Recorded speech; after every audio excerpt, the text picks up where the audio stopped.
Right, మనసు పెట్టి శ్రద్ధగా దేవుడి మాటలు విందాం. దేవుడు ఎలా మాట్లాడతాడో నాతో మీ అందరితో మనసు పెట్టి దేవుడి మీద మన మాటలు, మన మనసు కేంద్రీకరించిన మాటలు మనం విందాం. ఒకసారి ఒక ప్రాంతంలో ఒక సముద్రం ఉందంట. సముద్రాన్ని ఇంగ్లీష్లో 2 పదాలు వాడతారు. ఒకటి సీ అంటారు, రెండోది ఓషన్ అంటారు ఇంగ్లీష్లో. సీకి ఓషన్కి తేడా ఏంటంటే, సీ అంటే అద్దులతో కూడినటువంటిది, అంటే అద్దులు ఉంటాయి, చిన్న సముద్రం అని అర్థం. ఓషన్ అంటే అద్దులు లేనిది, అంటే కనుచూపు మేరకు ఏముంటాయి, నీళ్ళే ఉంటాయి, నువ్వు ఎంత పోయినా పోవచ్చు అన్నట్లుగా ప్రమిడల కనపడేదాన్ని ఓషన్ అంటారు. సరే, ఈ 2 పదాలు ఏవైనప్పటికీ మనం తెలుగులో వాడే పదం ఏంటి, సముద్రం. అయితే ఒక చిన్న బాలుడు అక్కడ ఆ నది తీరాన లేకుంటే ఆ సముద్ర తీరాన తన కాలుకున్న ఒక చెప్పు దాంట్లో వేసి ఒక ఆట ఆడుతూ ఉన్నాడు. ఆ తెప్పకి ఆ చెప్పు బయటకు వస్తుంది, మరలా ఆ తెప్పకి ఏమవుతుంది చెప్పాలా, చెప్పు వెనక్కి వెళ్ళిపోతా ఉంది. అట్లా ఆ బాలుడు ఆట ప్రమిడలారా ఆడుతూ చూస్తున్న క్రమంలో ఉన్నట్టుండి ఆ చెప్పు మాయమైపోయింది, కనపడకపోయేసరికల్లా ఆ బాలుడు అన్న మాట ఏంటంటే, ఆ సముద్రం వైపు చూచి, సముద్రమా నువ్వు గొప్ప దొంగవి అన్నాడంట. ఏమన్నాడు, గొప్ప దొంగవి. ఎందుకంటే తన చెప్పు ఏమైపోయింది, మాయమైపోయింది కాబట్టి నువ్వు పెద్ద దొంగవి అని చెప్పి సముద్రాన్ని అన్నాడంట. అక్కడి నుంచి కొంచెం దూరంలో చేపలు పట్టే ఒక వ్యక్తి ఉన్నాడు. చేపలు పట్టేటోళ్ళకి వల నిండా చేపలు పడితే ప్రమిడలారా చాలా సంతోషం, ఎవరికి, చేపలు పట్టే వాళ్ళకి. సో ఆ వ్యక్తి వలేస్తే వలలో సమృద్ధిగా చేపలు పడ్డాయంట. పట్టిన తర్వాతకి అవన్నీ కూడా పడవలో వేసుకొని ఆ సముద్రం వైపు చూసి అన్న మాట ఏంటంటే, సముద్రమా నువ్వు గొప్ప దాతవి ఏమన్నాడు, నువ్వు గొప్ప దాతవి, నువ్వు నన్ను పోషిస్తున్నావు అని చెప్పి పొగిడాడు. దేన్ని, సముద్రాన్ని. కొన్ని రోజుల తర్వాత ఒక యవనస్తుడు అదే సముద్రానికి ఈతకు వచ్చాడంట. ఈతకు వస్తే అకస్మాత్తుగా నీళ్ళు అతన్ని ముంచేసి చనిపోయాడు. ఒక్కడే ఒక కొడుకు, అల్లారు ముద్దుగా పెంచుకుంది. ఒక్క క్షణం కూడా కొడుకు లేకుండా ఏంటంట తల్లి ఉండలేని పరిస్థితి. ఇప్పుడు ఆ తల్లి ఆ కొడుకు చనిపోయిన కారణాన్ని బట్టి సముద్రం వైపు చూచి అన్న మాట ఏం చెప్పాలా, సముద్రమా నువ్వు మా పెద్ద మహమ్మారివి, నా కొడుకుని ఏం చేసావు, పొట్టనే పెట్టుకున్నావు, నా కొడుకుని ఏం చేసావు, చంపేశావు అని తన తల్లి అభిప్రాయాన్ని వ్యక్తపరిచింది. అలా జరిగిన ఆ కొద్దిసేపటికి ఒక వ్యక్తి స్ట్రీమర్లో వెళ్ళి సముద్రం అడుగు భాగాన వెళ్ళి, సముద్రం అడుగు భాగాన ఏముంటాయి, ముత్యాలు ఉంటాయి, అవి బయటికి తీసుకొని వచ్చి అతడు అన్న మాట ఏంటంటే, ఓ సముద్రమా నువ్వు గొప్ప దాతవి అని ఆయన కూడా అన్నాడు, అని నన్ను ధనవంతుడు చేశావు అని తన అభిప్రాయాన్ని ఏం చేశాడంట, సముద్రం వైపు చూపి మాట్లాడటం జరిగింది. ఎందుకు ఈ మాటలు తెలియజేశానంటే, సముద్రం ఒకటే, నీళ్ళు ఒకటే, అలలు అవే అలలు, అవే ముత్యాలు, అవే చేపలు. జీవితం కొన్నిసార్లు ఎంత విచిత్రంగా ఉంటుందంటే, తలపైకి ఎత్తి నాకులు చూడండి, కొన్నిసార్లు మనల్ని చూచి భయంకరంగా అవమానించేవారు ఉంటారు. అదే జీవితం. ఎవరైనా మనం వారికి మేలు చేస్తే ఆ మేలు పొందుకున్నవారు మనల్ని ఏం చేస్తారంటే అభినందిస్తారు, లేకుంటే మన మీద ఆప్యాయతను పెంచుకుంటారు, మన మీద ఏంటంట గౌరవమును అగపరుస్తూ ఉంటారు. మందే జీవితం. ఒక వ్యక్తి ఏమో తిడుతున్నాడు, ఇంకొక వ్యక్తి 100 మంది ఏంటంట ఇష్టపడని వారు ఉంటారు. నువ్వు 100 మందికి ఇష్టం ఉన్నా ఎవరికొకరికి మాత్రం ఖచ్చితంగా నువ్వేంటంట ఇష్టం ఉండవు. ఒకవేళ 100 మందికి నువ్వు ఇష్టం లేకపోయినా ఎవరికొకరికి మాత్రం ఇష్టం. ఒకటే జీవితం. కానీ గమనించండి ప్రేమికులారా, లోకములో సర్వసాధారణంగా ఇవి కనపడుతూ ఉంటాయి. కానీ దేవుని బిడ్డలుగా మనం అందరం కూడా నేర్చుకోవాల్సిన సత్యం ఏంటంటే, దేవుని ఎరిగిన బిడ్డలంగా ఆయన వెంబడిస్తున్నందుకు ఎవరో మనల్ని అంటే దయచేసి కృంగిపోవద్దు. అట్లని ఎవరో పొగుడుతున్నారంటే వెళ్ళి ఎక్కడ కూర్చోవద్దు, మేడ కూర్చోవచ్చు అంట, చిటారు కొమ్మలకి కూర్చోవద్దు. ఈ 2 ప్రమాదమే, కృంగిపోయినా ప్రమాదమే. ఏంటంట ఎవరో నేను పొగుడుతుంటే ఆ పొగడతలకు నువ్వేమైపోయి తన మునకలైపోయి ఏడ కూర్చుంటే చిటారు కొమ్మల మీద కూర్చున్న ప్రమాదమే. ఖచ్చితంగా ఇది దేవుణ్ణి ఎరిగినటువంటి వారికి సర్వసాధారణం.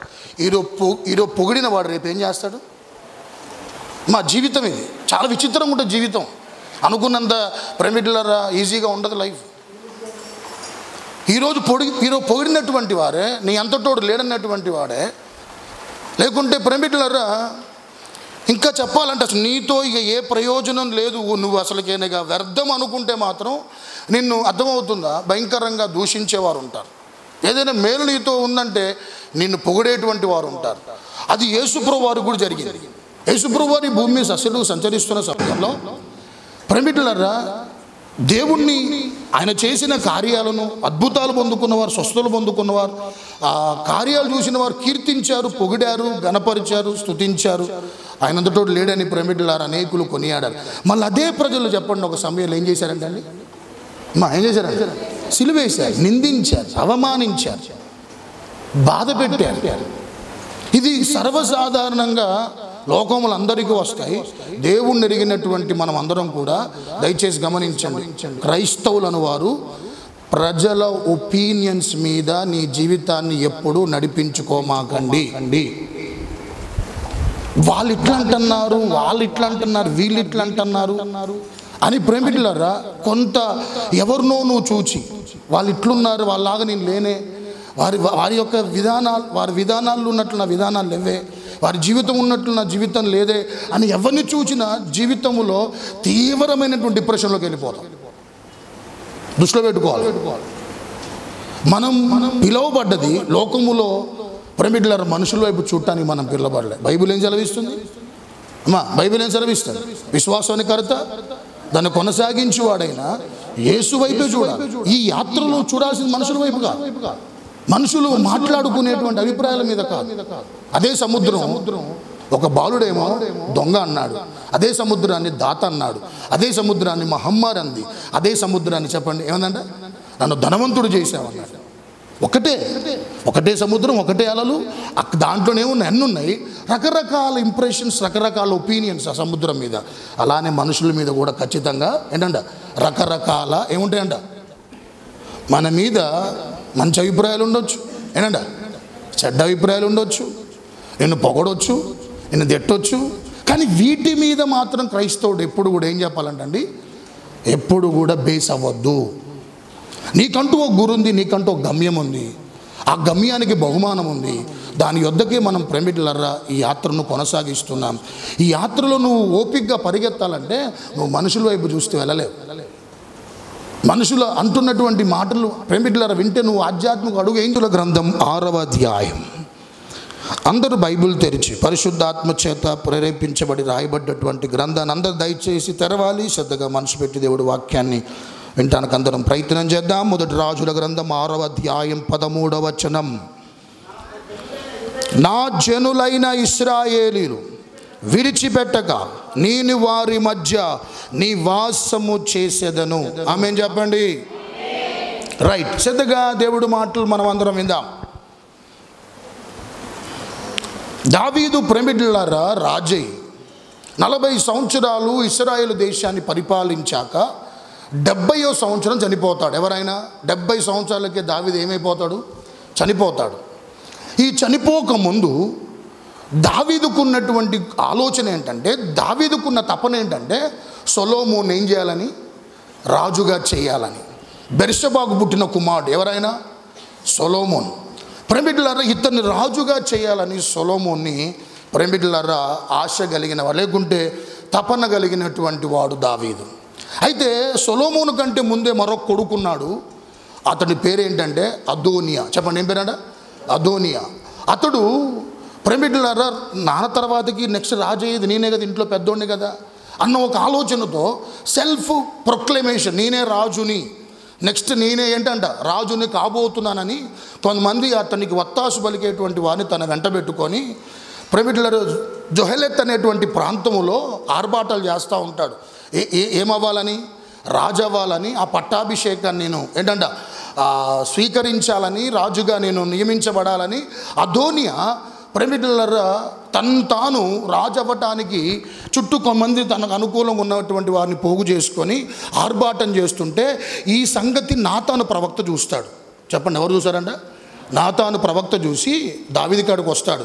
కొంతమంది పెద్దలతో వచ్చి, దావీదు దావీదు రాజా, ఎవరిని నెక్స్ట్ నువ్వు రాజుగా చేయబోతున్నావు? అక్కడ చూస్తేనేమో అదోనియా తను తాను ఏం చేసుకుంటున్నాడు? రాజుగా ప్రకటించుకుంటున్నాడు, తగినటువంటి ఏర్పాట్లు చేసుకుంటున్నాడు. అదేనంటే తర్వాతకి రాజయ్యేది అతనేనా అంటే కాదు, నెక్స్ట్ నా తర్వాతకి రాజయ్యేది ఎవరు చెప్పాలా? సొలొమోన్ అని నాతానుకు చెప్తాడు. నాతానుకు చెప్పినప్పుడు ఆ నాతానుతో దావీదు చెప్పిన మాట ఏంటంటే, ఒక మందిరి ప్రెమిడిల్లరా పెద్దలను యాజకులందరిని ఏర్పాటు చేసి అఫీషియల్గా ఎట్టకేళ్ళకి ఏం చేస్తారంటే దావీదు సొలొమోను రాజుగా ఏం చేస్తారంట? అభిషేకిస్తాడు. అతడు రాజు అయ్యే సమయానికి సొలొమోనుకి 20 సంవత్సరాలండి. ఒక యవనసుడు డిగ్రీలో ఉంటే ఏ వయసు ఉంటుందో ఆ వయసులో రాజు అయ్యాడు. ఎవరైనా చెప్పండి, ఎవరైనా? సొలొమోన్. ఈ సొలొమోన్ ప్రేమిటి రాజైన తర్వాతకి మనందరికీ తెలుసు, ప్రార్థన చేస్తాడయ్యా, నేను బాలుణ్ణి, నేను ఇంతమంది ఈ ప్రజల్ని ఏం చేయలేను, నడిపించలేను, పరిపాలించలేను, నాకు జ్ఞానము లేదు, నాకేం కావాలంటే చెప్పాలండి, జ్ఞానం కావాలంటే దేవుడు అతడు అడిగిన రీతిగా, సొలొమోనా నువ్వు ఐశ్వర్యమును కానీ గొప్పతనం అడగలేదు, కానీ నువ్వేమడిగావు? జ్ఞానం అడిగావు. కాబట్టి జ్ఞానముతో సమస్తం ఇస్తానని చెప్పి దేవుడు సమస్తం ఇచ్చాడు. ఎవరికి? సొలొమోనికి. ఇతడు ఎంత జ్ఞానవంతుడో మీ అందరికీ తెలుసు. ఎవరైనా? సొలొమోన్ ఎంత జ్ఞానవంతుడంటే ఇతడు యొక్క పరిపాలన చూచి చుట్టూ ఉన్నటువంటి దేశాల్లో ఇలాంటి పరిపాలనే మేము కూడా అందించాలని ఇక్కడ ఉన్నటువంటి కొన్ని నియమాలు వారి దేశాల్లో కూడా పాటించుకున్నంత గొప్ప వ్యక్తిత్వాన్ని కలిగినటువంటి వాళ్ళు, గొప్ప జ్ఞాని అని పిలవచ్చు. ఎవరిని? సొలొమోన్ని. చాలామంది అతడి జ్ఞానం మాటలు వినటానికంటే ఎక్కడొక్క నుంచో వచ్చేవారంట అతని జ్ఞానాన్ని పరిశీలించడానికి, అతని జ్ఞానవాకులు వినటానికి. శివాదేశపు రాణి అంటండి దూరదేశం నుంచి ఆమెకు ఎవరో చెబితే ఆ విన్న మాటలే ఆయన చూడటానికి ప్రేమికులారా ప్రేరేపించినప్పుడు ఆమె వచ్చి ఒక మాట అంటది. ఏమంటే చెప్పాలా? నేను చెబితే అర్థమవుతుందా? విన్నది అదే ఎక్కువ అనుకున్నాం, కానీ ఇక్కడికి వచ్చి నేను చూసినాక విన్నదానికంటే ఎక్కువగా ఉన్నదని సొలొమోను గురించి కితాబిస్తుంది. ప్రేమికులారా, చరిత్రలో ఒక మంచి అద్భుతమైనటువంటి స్థానాన్ని సొలొమోన్ ప్రేమికులారా అతిష్ఠించినటువంటి వాడు. చక్కగా ప్రేమికులారా ఇంకా చెప్పాలంటే ఒక సమాధానకరమైనటువంటి పరిపాలన అందించినటువంటి వాడు తొలి దినాల్లో. అయితే గమనించండి, తల్లపైకెత్తి నాగేలు చూడాలి. ఇప్పుడు ఇతడికి ఇవ్వబడ్డటువంటి ఆధిక్యతల్లో మరొక గొప్ప ఆధిక్యత ఏంటంటే మందిరం కట్టే బాధ్యత ఇచ్చాడు. ఎవరికి చెప్పండమ్మా? ఎవరికి? మందిరం కట్టే బాధ్యత ఇచ్చాడు. మందిరం కట్టే బాధ్యత ఇస్తే ప్రైవేట్లరా అది చాలా గొప్ప భాగ్యమని, చాలా ధన్యతని అప్పటికే దావీదు అన్నీ ఏం చేశాడంట? అన్నీ ఏం చేశాడు? అన్నీ సమకూర్చాడు. ప్రైవేట్లర దేవదారు మానులు, తర్వాతకి సరవృక్షములు, తర్వాతకి వెండి బంగారం కావలసినంత సమృద్ధి అన్నీ మందిరానికి కావలసినంతంతా కూడా ప్రైవేట్లర దావీదు ముందుగానే సమకూర్చాడు. అయితే ఈ బాధ్యత ప్రభు సొలొమోనుకి ఇచ్చాడని తను రాజైన తర్వాత ఒక 4 సంవత్సరాలు పరిపాలించినాక అన్ని విషయాలు క్షుణ్ణంగా ఏం చేసి చెప్పాలా ఎరిగి తెలుసుకొని పరిశీలన చేసి 4వ సంవత్సరంలో మందిర పని ప్రారంభిస్తాడు. 4వ సంవత్సరం 2వ నెల ఇబ్రూలో ఏమంటారంటే జీబ్ అంటారు, దాన్ని జీబ్, JEB. ఆ నెలలో ప్రారంభిస్తాడు. ప్రారంభించిన ఆ మందిరం అది పూర్తవటానికి 7 సంవత్సరాలు పట్టింది. ఎన్ని సంవత్సరాలు చెప్పాలి? ఎన్ని సంవత్సరాలు పట్టిందంట? 7 సంవత్సరాలు. ఫ్యాబులస్ టెంపుల్, వండర్ఫుల్ పిరమిడ్ల ఆలయం. ఇంకా చెప్పాలంటే మ్యాగ్నిఫిషెంట్గా ఉంది. ఏంటది? ఆ మందిరం. మీకు ఎప్పుడు చెప్తున్నాను, ఈ రోజులు అలాంటి మందిరం కట్టాలంటే 2 రాష్ట్రాల పెద్ద రాష్ట్రాల బడ్జెట్ ఎంతనో అంత ఖర్చు అయ్యిద్దంట. 2,50,00,000 అంటండి.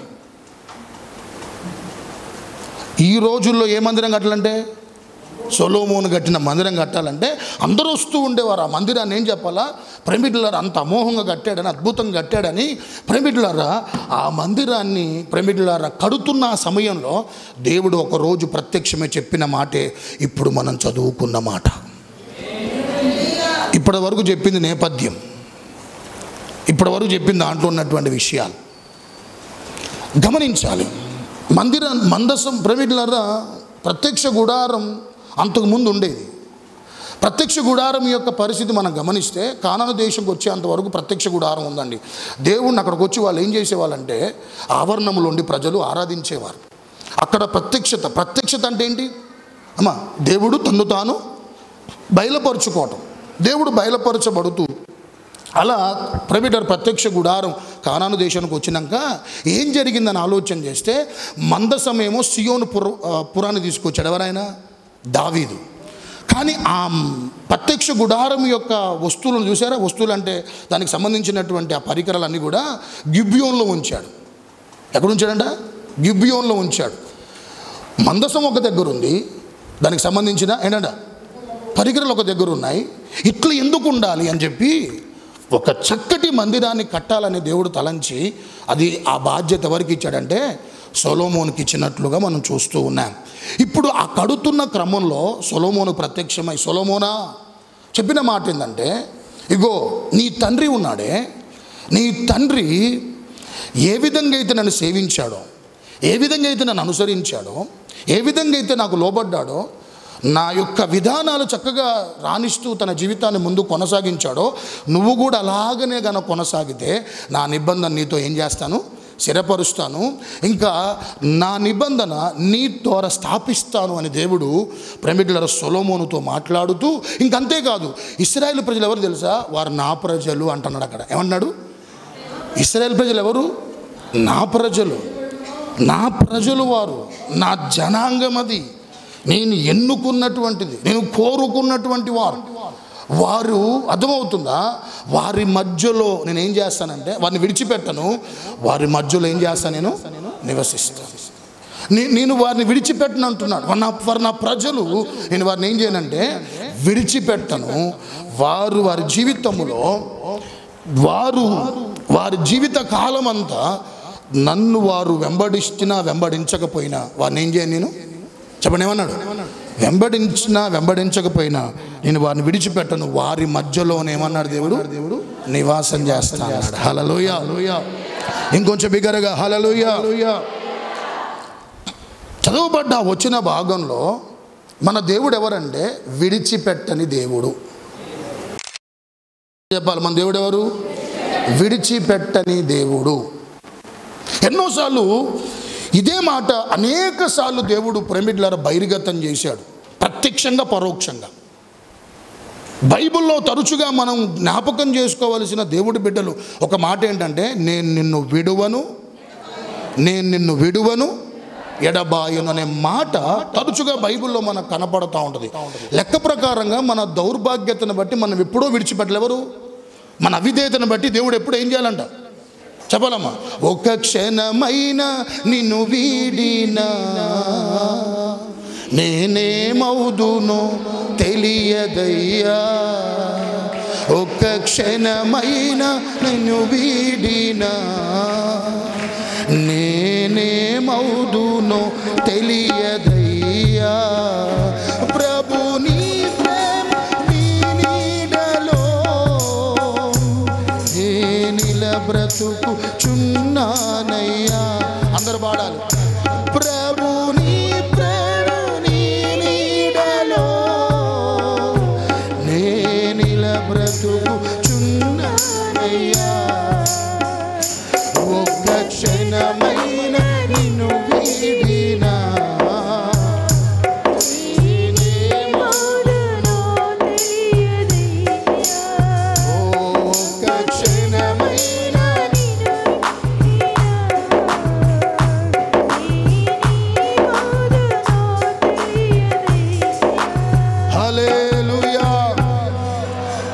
ప్రకారం ఎప్పుడో చాలా మందిని విడిచిపెట్టాలి. దాంట్లో నేను మనం అందరం పుష్కలంగా ఎన్నో పర్యాలు విడిచిపెట్టగలిగే జీవితాన్ని ఎన్నో పర్యాలు మనం జీవించాం. కానీ ఒకటే దేవుడిచ్చిన వాగ్దానమే, నిన్ను నన్ను ఈ రోజు వరకు అవిధేయంగా ఉన్నా, తిరుగుబాటు చేస్తున్నా, విడిచిపెట్టకుండా దేవుడు నిన్ను ఈ రోజు వరకు సజీవంగా ఉంచాడంటే ఆయన చేసిన వాగ్దానమే. హల్లెలూయా. సంగమా గమనించాలి, కొన్నిసార్లు ఒంటరిగా ఉన్నప్పుడు నీ జీవితంలో కొందరు దూరం అయిపోయినప్పుడు ఆ బాధ వర్ణాతీతం అండి, వర్ణించలేమది. అలాంటి సమయంలో నువ్వు కృంగిపోవాల్సిన అవసరం లే, అలాంటి సమయంలో బాధపడాల్సిన అవసరం లే. దేవుడు వాగ్దానాలు జ్ఞాపకం చేసుకో. దేవుడు వాగ్దానాలు బలీయమైనవి, దేవుడు వాగ్దానాలు ప్రేమికులారా బలపరిచేవి. దేవుడు వాగ్దానాలు మనల్ని ధైర్యాన్ని అనుగ్రహించేవి. మనం అధైర్యపడొద్దు, కృంగిపోవద్దు. దేవుడు వాగ్దానాలు ఎత్తిపట్టి మన దైనందిన జీవితాల్లో ప్రభు ప్రేమికులారా ఎత్తిపట్టి మన జీవితాల్లో ముందుకు నడిపించుకోగలిగితే పరిస్థితులు ఏమైనా ఎవరు మనల్ని విడిచిపెట్టినా నీ దేవుడు ఉన్నాడు. నేను ఆయన ఏం చేయడంట చెప్పండి, ఏం చేయడంట అన్న? నీతోనే ఉంటాడు ఆయన, నీలోనే ఉంటాడు ఆయన, నీ చుట్టూ ఉంటాడు ఆయన, నీ కుటుంబంతో ఉంటాడు ఆయన. ప్రేమికులారా ఎక్కడికి వెళ్తున్నా తన సన్నిధి నీతో ఆయన ఏం చేస్తారంటే అనుగ్రహించి నిన్ను ముందు నడిపించగలిగిన దేవుడు నిన్ను విడిచిపెట్టట్లేదని మరొకసారి ప్రభు నన్ను మనందరినీ కూడా బలపరుస్తున్నాడు. పాత నిబంధన కొత్త నిబంధన తేడా చెప్పనా? తలపైకి ఎత్తండి.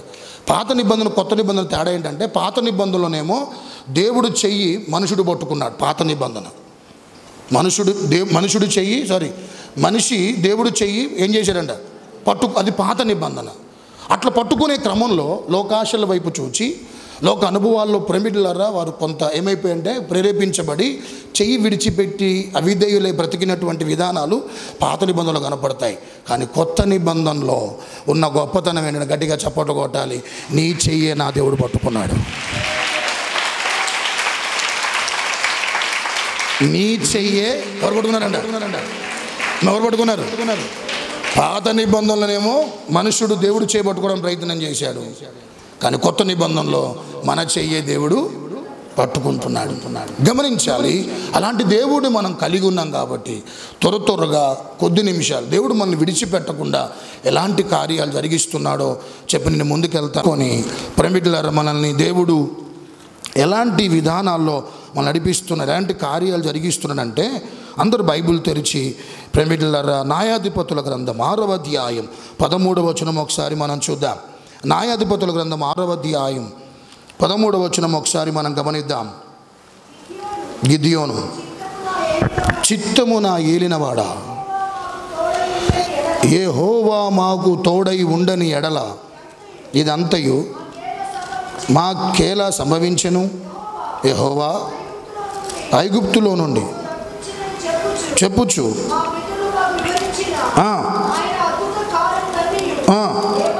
ఏమాయను మమ్మల్ని, ఈ మాట మమ్మల్ని విడిచిపెట్టి మిద్యానుల చేతికి ఇశ్రాయేలును ఏం చేశారంట? అప్పగించాడు. ఇప్పుడు చెప్పండి, తలపైకి ఎత్తండి. ఇది గిద్యోను అభిప్రాయమా దేవుడి చిత్తమా ఆయన అనుకుంటుంది? అమ్మా, గిద్యోను అభిప్రాయమా దేవుని చిత్తమా? Very good. గిద్యోను అనుకుంటున్నాడు. ఏమనుకుంటున్నాడంటే, దేవుడు మమ్మల్ని విడిచిపెట్టేశాడు, మమ్మల్ని ఏం చేశాడు?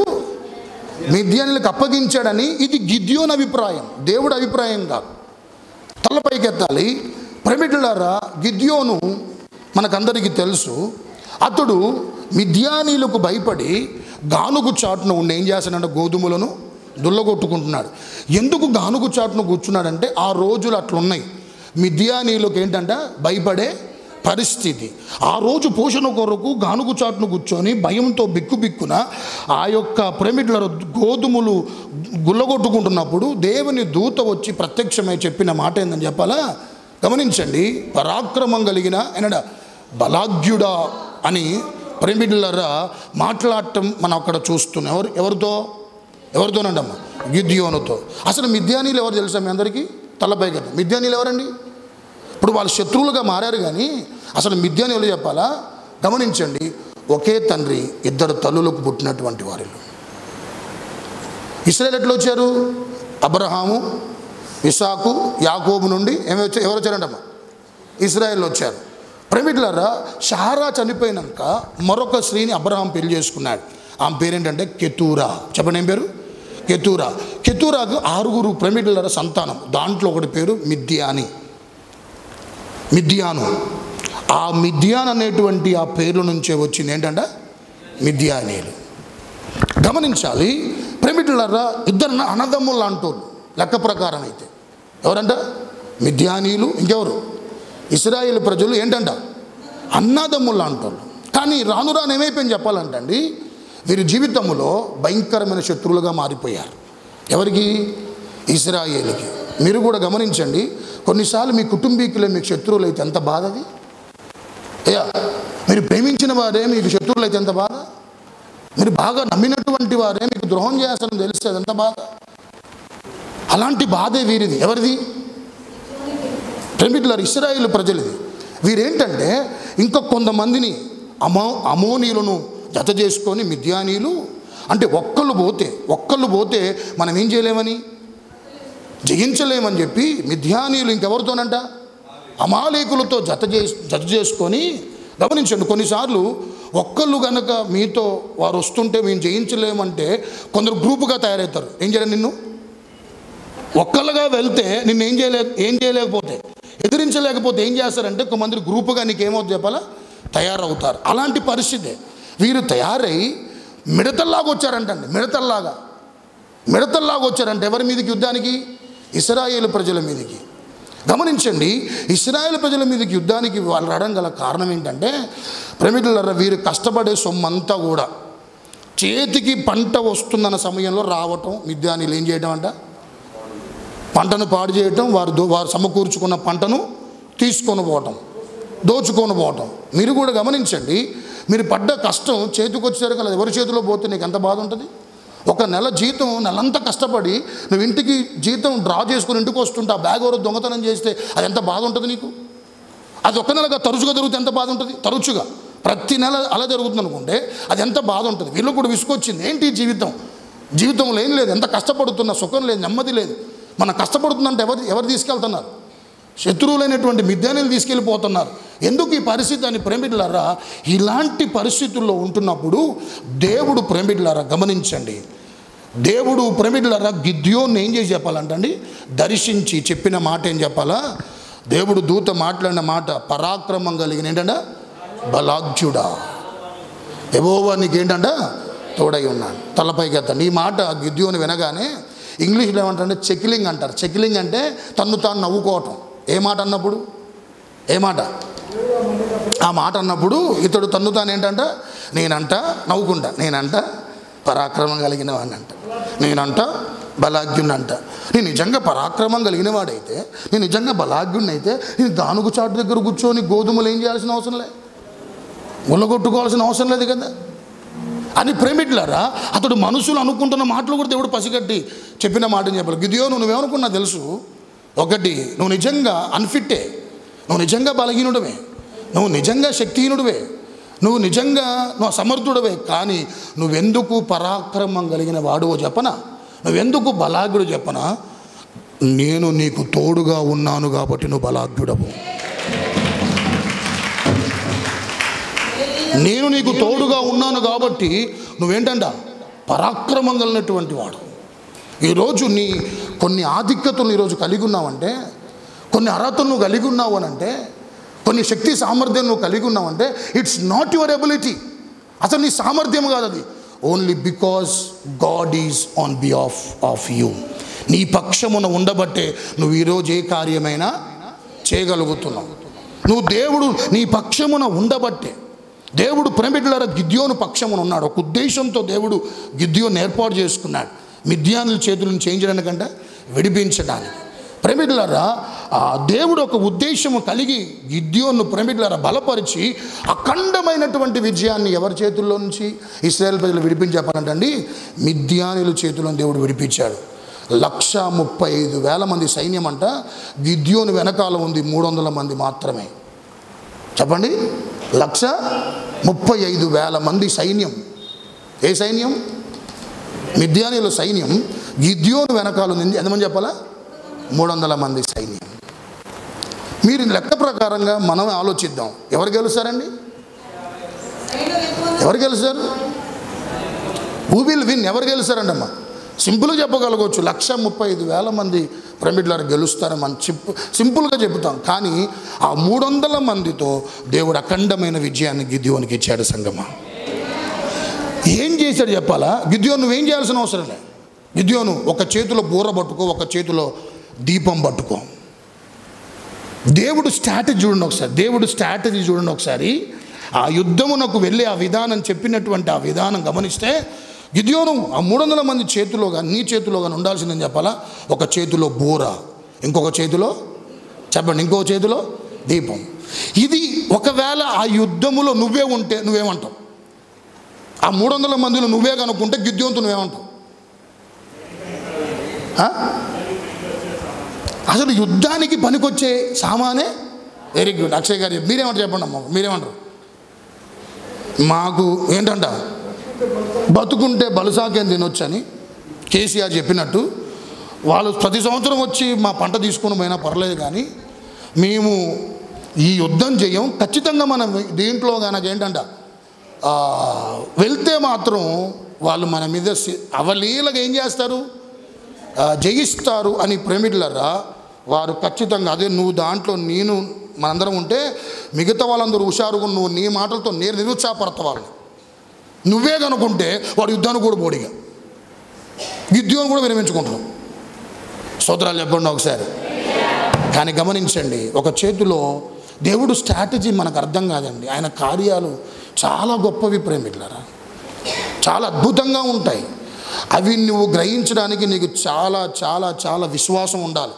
ఎవరు చెప్పే మాటలు అదంతా అవలీలుగా దాన్ని ఏమంటే చెప్పాలా, సాదాసీదా విశ్వాసం ఉంటే దాన్ని ఒక వ్యక్తి అమలు చేయలేడు. ఒక వ్యక్తి దేవుడు చెబుతున్నటువంటి ఆ విధానం 135,000 మంది సైన్యం ముందుంటే 300 మందితో యుద్ధానికి వెళ్తే నేను విజయాన్ని ఇస్తానని దేవుడు చెప్పినప్పుడు దీన్ని మనం ఎదుర్కోవడానికి మనకెంతో ఏముండాలి చెప్పాలంటండి, ఏముండాలంట, విశ్వాసం ఉండాలి, విశ్వాసం ఉండాలి. ఇప్పుడు దేవుడు ప్రేమికులారా అలా ప్రత్యక్షమై దేవుడు గిద్యోనుతో మాట్లాడితే గిద్యోను ఆ మాటను బట్టి బలపడి ఇప్పుడు చెబుతున్న మాట ఏం చెప్పాలా, దేవుడు మమ్మల్ని ఏం చేశాడు, విడిచిపెట్టాడు, మమ్మల్ని ఎవరికి అప్పగించేశాడు, మిద్యాన్లకు అప్పగించేశాడు అని మా పితరులు మాకు పూర్వం నుండి కథలుగా చెప్తున్నారు. ఎవరి గురించి? దేవుడు గురించి, మీ గురించి చాలా గొప్పగా చెప్పారు. నిజమే, అద్భుతాలు ఏమైపోయినాయి, ఆశ్చర్యకార్యాలు ఏమైపోయినాయి. ఆ ఐగుప్తు నుంచి విడిపించింది నువ్వే కదా. మెడను వంచి ఆ ఐగుప్తి చెర నుంచి 400 సంవత్సరాలు ఆ బందీ గృహములో ఉన్నటువంటి ఇశ్రాయేలు ప్రజలను విడిపించి నువ్వే కదా. మార్గములో వారిని నడిపించి నువ్వే కదా. వాళ్ళకి వెట్టగలగటానికి రాత్రి ఎలా ఉన్నాడు, అగ్నిస్తంభం. ఒకవేళ వెట్టగా లేకపోతే మంచుగడ్డకు వాళ్ళు చనిపోయేటోళ్ళు సంగమా. పగలు ప్రేమిడర మేఘస్తంభంగా ఉన్నాడు, ఎండ తీవ్రతకు మలమల మాట చనిపోయేటువంటి పరిస్థితి ఉంటే దేవుడే వారికి ఎలా ఉన్నాడంటండి. అన్ని కథ ఎన్నో చెబుతూ వచ్చాడు, చాలా విషయాలు చెబుతూ వచ్చాడు, చాలా విషయాలు ప్రేమికులరా గిద్యోను మాట్లాడుతూ వచ్చాడు. ఇంకంతేకాదు, వారికి నీళ్ళు ఏంటి, వాళ్ళకి ఆహారం ఏంటి, వాళ్ళ వస్త్రాలంట చెప్పండి ఏంటంట, చినగలే వాళ్ళ వస్త్రాలు. ప్రేమికులరా వాళ్ళు వేసుకున్న చెప్పులు ఏం కాదంట, ప్రేమికులు అరగలేదు, ఆ చెప్పులు వారు తెగిపోలే. ఒక డ్రెస్సు 2 రోజులు వేసుకుంటే నువ్వు నేను కానీ పక్కన ఇద్దరు కూర్చోలేరు. తెలుసా మీకు ఆ విషయం? ఒక డ్రెస్ ఏంటంట 2 రోజులు వేసుకుంటే 2 కుర్చీలు ఖచ్చితంగా ఖాళీగా ఉంటాయి. సైజులు సంవత్సరాలు పెరుగుతున్న కొన్ని సైజులు మారుతూ ఉంటాయి. గమనించాలి. అలాంటిది ప్రేమికులారా ఎంత అద్భుతంగా దేవుడు వారిని పోషించాడు. ప్రేమికులారా చెప్పులు ఒక సంవత్సరం వాడితే మనం ఏం చెప్పాలా, ఏమంటాం, 6 నెలలు వాడితే ఎప్పుడు మారుతావు చెప్పులు అని అంటాం. ఎవరిని చూసి? 6 నెలలు వాడుతున్న చెప్పులు చూసి మనం ఏమంటామంటే చెప్పులు మారవా అని అంటాం. ఇంకో సంవత్సరం దాకా సాగదీసినావు అనుకో, నేనేను కొనిస్తా పారా, దండం పెడతా అంట మనం. కానీ చెప్పులు అరిగిపోలేదంటండి, వేసుకున్న బట్టలు కూడా ఏం కాలేదంట, శనిగిపోలే. అద్భుతంగా దేవుడు నడిపించాడు. ఏమైపోయినాయి అన్ని అద్భుతాలు. మమ్మల్ని దేవుడు విడిచిపెట్టాడు అని ప్రేమికులారా గిద్యోను తను అభిప్రాయపడుతున్నాడు. కానీ ఒక మాట, గిద్యోను అది నీ అభిప్రాయం, నా చిత్తం ఏంటంటే అసలు మీకు ఎందుకు వచ్చింది చెప్పాలా పరిస్థితి, మిద్యాన్లు ఎందుకు మేమే చెలరైపోవడం గల కారణం ఏంటి చెప్పాలా. ఇక్కడ కూర్చొని మీ అందరూ చెప్తున్నా వినండి. చాలాసార్లు నీ వైఫల్యానికి గల కారణం చెప్పనా, నీ అభివృద్ధి ప్రేమికులారా పురోగతి ఆగిపోవడం గల కారణం చెప్పనా, దీవెనలు ఆగిపోవడం గల కారణం చెప్పనా, సమృద్ధి ఆగిపోవడం గల కారణం చెప్పనా, స్వస్థత కొన్నిసార్లు ఆగిపోవడం గల కారణం చెప్పనా, నీ జీవితంలో అనుకుంటున్నటువంటి ప్రయత్నాలు ఎందుకు విఫలమవుతున్నాయి చెప్పనా. దయచేసి దృష్టిలో పెట్టుకోండి. అమాలేకీయులు వారు ఆరాధిస్తున్నటువంటి దేవుడైన అమ్మోరును వారి మధ్యలో ఉంచుకున్నారంట.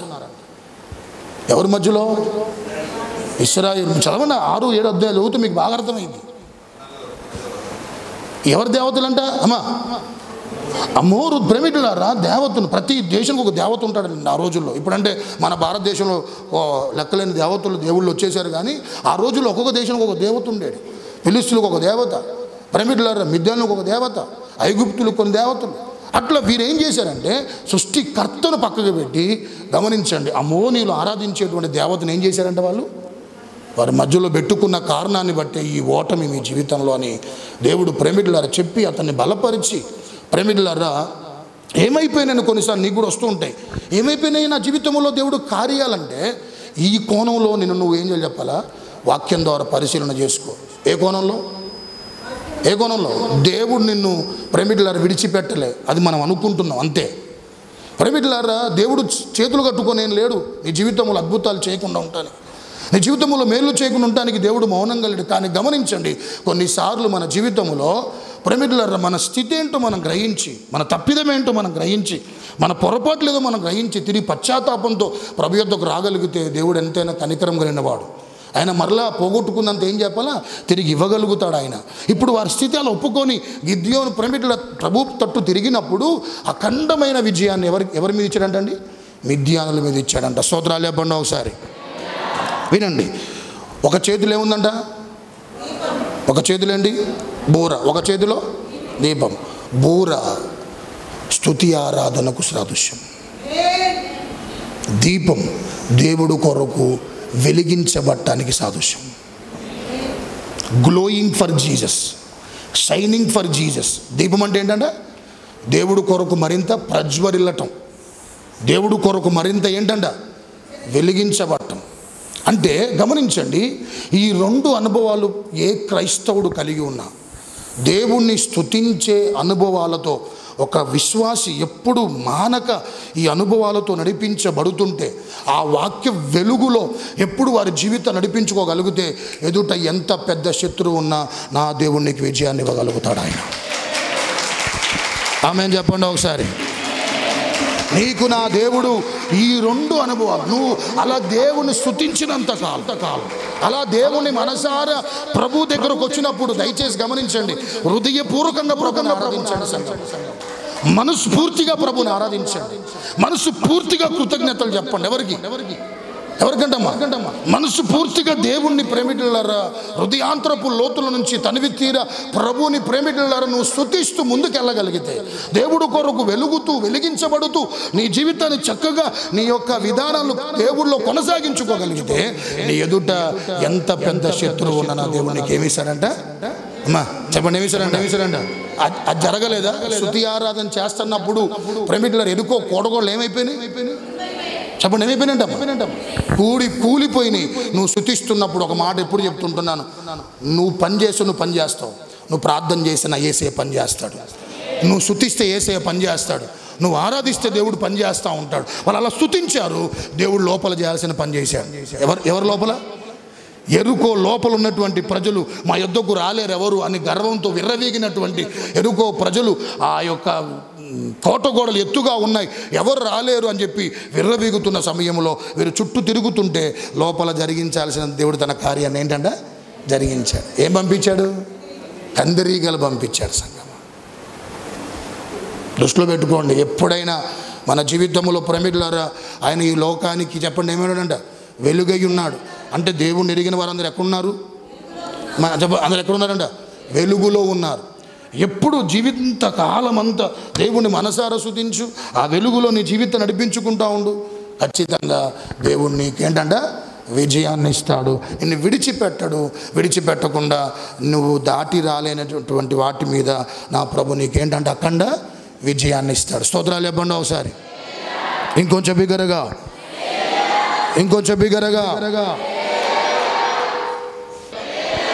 అందుకనే దేవుడు సొలొమోను ప్రత్యక్షమే చెప్పిన మాట, సొలొమోనా ఇశ్రాయేలు నా ప్రజలు, నేను వారిని ఏం చేయను? విడిచిపెట్టను. వారి మధ్యలో ఏం చేస్తాను? నేను నివసం. ఎందుకు చేస్తాను చెప్పాలా? ఒకటి, శత్రువులు నీ ముందు తరిమి కొట్టడానికి. రెండు, నీ జీవితంలో ప్రేమికులారా అణిచివేస్తున్న వాటి మీద నీకేమి ఇవ్వడానికి? విజయాన్ని. మూడవది ప్రేమికులారా నేను మనమందరం ఆయన ఇష్టాన్ని నెరవేరుస్తూ మన జీవితాలు కొనసాగించుకుంటే నువ్వు ఎప్పుడు విడిచిపెట్టబడవు అని ఈ మూడు అనుభవాలు మన జీవితాల్లో చక్కగా భద్రపరుచుకొని దేవుళ్ళో బలపడి ఆధ్యాత్మిక ముందుకెళ్దాం. అట్టి కృప ధన్యత మనకందరికి అనుగ్రహించి మనందరి వెనుకెళ్ళి మాటలు ప్రభు దీవించి ఆశీర్వదించును గాక. ఆమేన్. చిన్న ప్రార్థన. ప్రభువా, ఇంతవరకు నీతో నాతో ప్రభు చాలా విషయాలు మాట్లాడుతూ వచ్చాడు. ఏదైనా ఒక్క విషయం నీతో మాట్లాడితే బాధపడుతున్న వారు వీరు దూరం అయ్యారని, వాగ్దానం జ్ఞాపకం చేసుకో, వాగ్దానం జ్ఞాపకం చేసుకో. కొన్నిసార్లు కుటుంబీకుల శత్రువులుగా మారుతారు నీకు, కొన్నిసార్లు తోడబుట్టిన వారిని శత్రువులుగా మారుతారు, నువ్వు బాగా నమ్మినటువంటి వారిని శత్రువులుగా మారుతారు. ఆ పరిస్థితి గిద్యోను కాలములో ఇశ్రాయేలు ప్రజలు చూడగలిగారు. ప్రేమికులారా, నువ్వెందుకు బలవంతుడు తెలుసా? నువ్వెందుకు బలవంతురాలో తెలుసా? కొన్నిసార్లు నీ కుటుంబ స్థితిగతులు చూసి నువ్వు బాధపడుతుంటావు, కృంగిపోతూ ఉంటావు, అధైర్యపడుతూ ఉంటావు. కానీ గమనించు, దేవుడు నీతో ఉన్నంత కాలం నువ్వు బలవంతుడవే. దేవుడు నీతో ఉన్నంత కాలం నువ్వు బలవంతురాలివే. నీ పక్షమును ఉన్నవాడు లోకములో ఉన్నవాడి కంటే గొప్పవాడు. సంగమా, నా దేవుడు ప్రేమికులారా, నిన్ను ఈ రోజు వరకు ఎక్కడ తలదించుకోనివ్వకుండా దేవుడు చేస్తున్నాడు. ఇక మీద కూడా చేయబోతున్నాడు. ఇక మీద కూడా ప్రభు చేస్తాడు. ఇప్పుడు తలదించుకోనగలిగే పరిస్థితులు నీ కళ్ళ ముందు కనబడుతున్నట్లుగా అనిపిస్తున్నా. విజయము నీదే, విజయము నీదే. నా ప్రభు నీకు జయనీయమవుతున్నాడు. నా దేవుడు నీకు గొప్ప అత్యధికమైనటువంటి గొప్ప కార్యం నా ప్రభు నీ పట్ల చేయబోతున్నాడు. ప్రార్థన చేసుకో. అయ్యా, నిన్ను స్తుతించినంత కాలం నాకు అసలు ఓటమే లేదు నాయన. నీ వెలుగు నడిచినంత కాలము నాకు నా కళ్ళ ముందు ఎంత పెద్ద శత్రువు అయినా సరే ఓడిపోవాల్సిందే నాయన, ఓడిపోవాల్సిందే.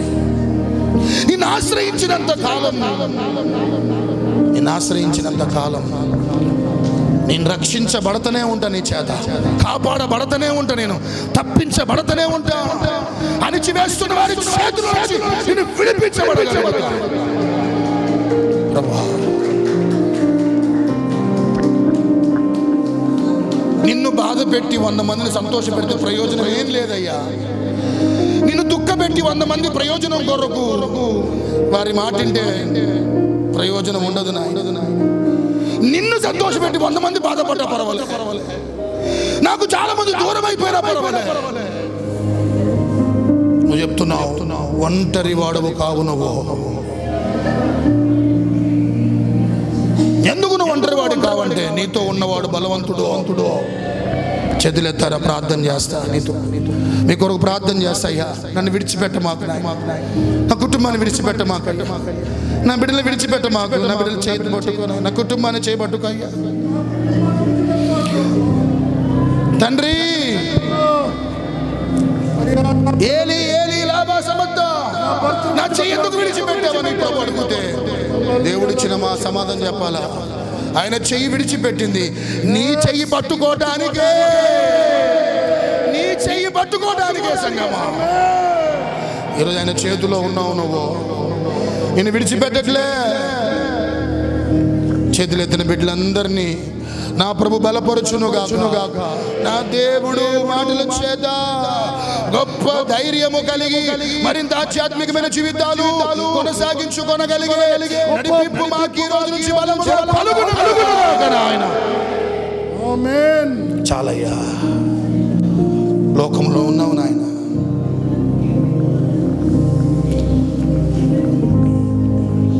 నీ మాటలు బ్రతికిస్తాయి, బలపరుస్తాయి, ఆదరిస్తాయి, నూతన అనుభవాలతో నడిపించగలుగుతాయి. నువ్వు దుర్గముగా కేడముగా ఉంటే ప్రభు నాయన అందరిలో ఈ మాటలు ఫలింపజేసి దుష్టుడి వాక్యం ఎత్తకపోకుండా మళ్ళందరినీ బలపరిచి ఇంకా మరింత ఎలా మిమ్మల్ని సేవించాలో, స్తుతించాలో, ఎలా మిమ్మల్ని ఇంకా ఆశ్రయించాలో, ఎలా ఇంకా నీకు ఇష్టమైన చేస్తూ మా జీవితాలు కొనసాగించుకోవాలో, మా జీవితాలు ప్రతిదినము నాయన ఈ మాటల చేత క్రీస్తు అనే బండ మీద మా జీవితాలు కట్టుకోవడానికి సహాయం చేయండి. యేసు నామములో అడిగి వేడుకుంటున్నాను మా తండ్రి. ఆమేన్.